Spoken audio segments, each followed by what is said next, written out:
मेरी माँ मुझे वापस ला दो, ऐसा कहना है एक बेटी का जिसकी चंद दिनों के बाद में शादी होने वाली थी।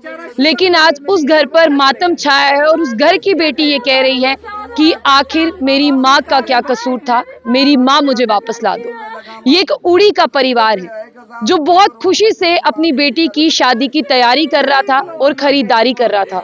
लेकिन इस परिवार को नहीं पता था कि पाकिस्तान और भारत के बीच में टेंशन्स जो हैं वो शुरू हो जाएंगे। और आपने देखा कि पाकिस्तान लगातार जो है वो भारत यानी पुंछ, राजौरी, उड़ी, त्राल, करना की बात करते हैं। यहाँ पर जो है वो हैवी शेलिंग हो रही है। इसी शेलिंग में आपको बता दें कि पाकिस्तान जो यहाँ पर लगातार सीज फायर कर रहा है, वहां पर जो है हैवी शेलिंग के कारण बात करते हैं। ये जो बेटी है, आप जिन्हें तस्वीरों में देख रहे हैं, इनकी माँ को जो है वो आकर शेल लगता है जिसमें उनकी जान चली जाती है। ये 8 से 10 लोगों का एक परिवार है।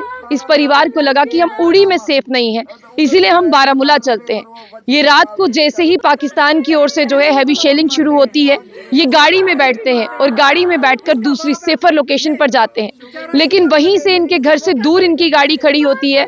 वहां से आपको बता दें कि एक शेल आकर जो है वो सीधा इनकी गाड़ी को लगता है। कुछ ही देर में जो परिवार ऐसा सोच रहा था कि कुछ दिन बाद घर वापस आएंगे, कुछ दिन बाद सब ठीक हो जाएगा, उस परिवार में जो है वो चीखें शुरू हो जाती हैं। हर कोई रोने लगता है। लेकिन आपको बता दें कि उन्हें कभी ये नहीं पता था कि बीच में जो हमारी माँ बैठी है, वहां पर आकर शेल उन्हें लगेगा और उनकी जान जो है वो चली जाएगी। कोने में बैठी हुई एक बेटी जो है वो दास्तान बता रही है। आपको बता दें कि वो सुना रही है कि किस तरह से हम शादी की तैयारियां कर रहे थे। ठीक 1 महीने बाद जो है वो मेरी शादी थी और ये बेटी कह रही थी कि हम बहुत ज्यादा खुश थे और हमें ऐसे लगा कि कुछ दिन बाद सब ठीक हो जाएगा, अभी हम बारामूला चलते हैं, बाद में जो है वो वापस आ जाएंगे हम अपने घर पर उड़ी। लेकिन उन्होंने कहा कि जैसे ही हमारा परिवार जो है वो 8 से 10 लोगों का परिवार है, हम गाड़ी में बैठते हैं और गाड़ी घर से कुछ दूरी पर खड़ी रहती है। पाकिस्तान की ओर से जो लगातार यहाँ पर आपको बता दें कि सीज फायर का वायोलेशन हो रहा है, हैवी शेलिंग हो रही है, उसी में से एक मोटार जो है वो आकर इनकी गाड़ी को लगता है। और जैसे ही वो मोटार लगता है, वैसे ही उस गाड़ी में जितने भी परिवार के लोग होते हैं वो रोना शुरू करते हैं।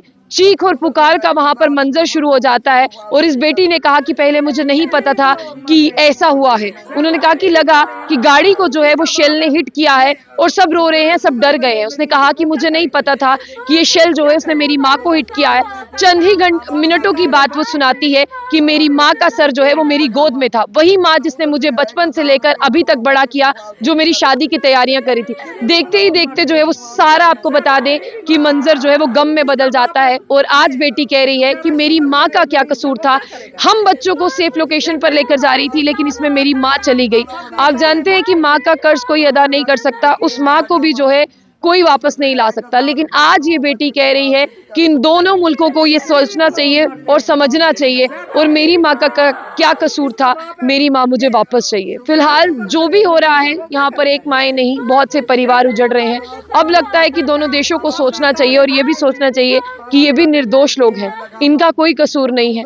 कुछ हिंदुस्तान में ऐसे हैं, कुछ पाकिस्तान में ऐसे हैं, लेकिन आज लोगों की बात करें तो आज वो डरे और सहमे जरूर हैं और ये कह रहे हैं कि अब ये थम जाना चाहिए, निर्दोष लोगों की ओर जाने नहीं जानी चाहिए।